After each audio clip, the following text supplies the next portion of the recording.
Ian Holmes back here with Head On Shaw TV. Our discussion with Eric Ricker. He's the co-president of the Friends of Morden Mine, discussing a really alarming situation with the iconic structure south of Nanaimo, 101 years old, and this thing is it's in pretty poor shape and needs some money to help fix it up. We've gotten into that aspect of the conversation with Eric earlier. Now talking a little bit about the tourism aspect of things and how our desires to reach back into the past, visitors coming to the Mid-Island area to learn a little bit more about our history. First Nations history is prominent as well, and coal mining, a big part of Nanaimo's industrial history, sticks out too. Eric, the Morden Mine, how does it fit into the puzzle of weaving in the story that is Nanaimo's history? Well, the mining, of course, is what got Nanaimo going in. The fact is, you wouldn't have Nanaimo as we know it without coal mines. That's what was really at the heart of this town at the beginning. So it's important to our local heritage, but also to the whole Mid-Island to North Island heritage, where there were mines everywhere, and of course they've all disappeared. The broader picture, though, is that from a tourist standpoint, heritage tourism sells. Surveys have been showing for a number of years that upwards of 30% of tourists are planning their holidays around heritage destinations. And one of the things Vancouver Island lacks is enough tourist attractions to get people to take that expensive ferry trip over here. Rehabilitating Morden would help address that lack, and it would speak to the heritage tourism angle. I mean, we do have things already with the Kinsale Trestle restoration, the McLean Mill, National Historic Site in Port Alberni, and other things that you can mention, even the Forest Discovery Center in Duncan. But nothing addresses coal mining and coal mining interests in general. So Morden is there. It's the great asset that hasn't been worked with. Now, you mentioned to me just before we got rolling here with the program and taping this particular program is that you don't believe that there's enough that really pays tribute to the fallen coal miners in Nanaimo, and a lot of people sacrificed their lives to the industry. They sure did.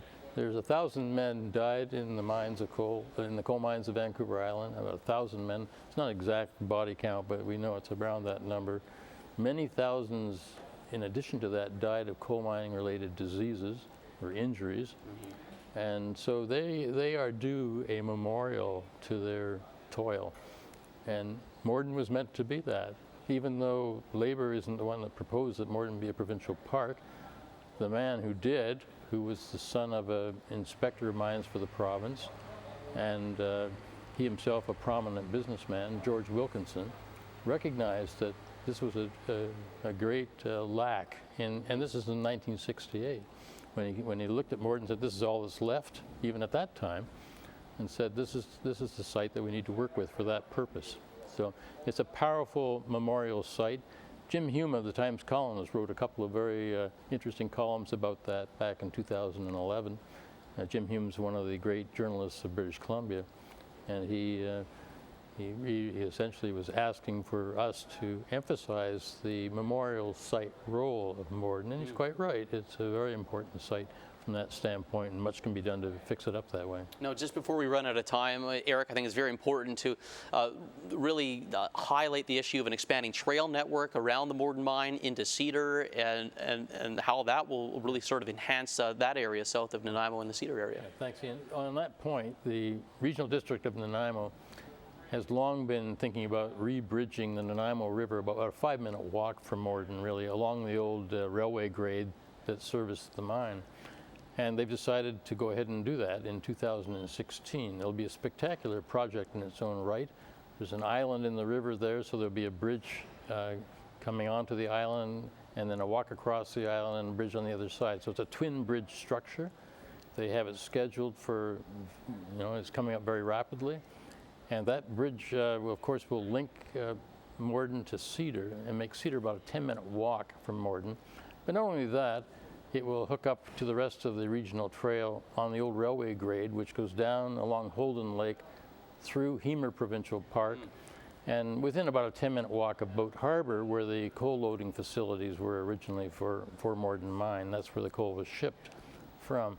So once all that's hooked up, you've got a very powerful local and regional asset just in the trail alone to Morden, a destination location, as they like to say these days, on one side of it.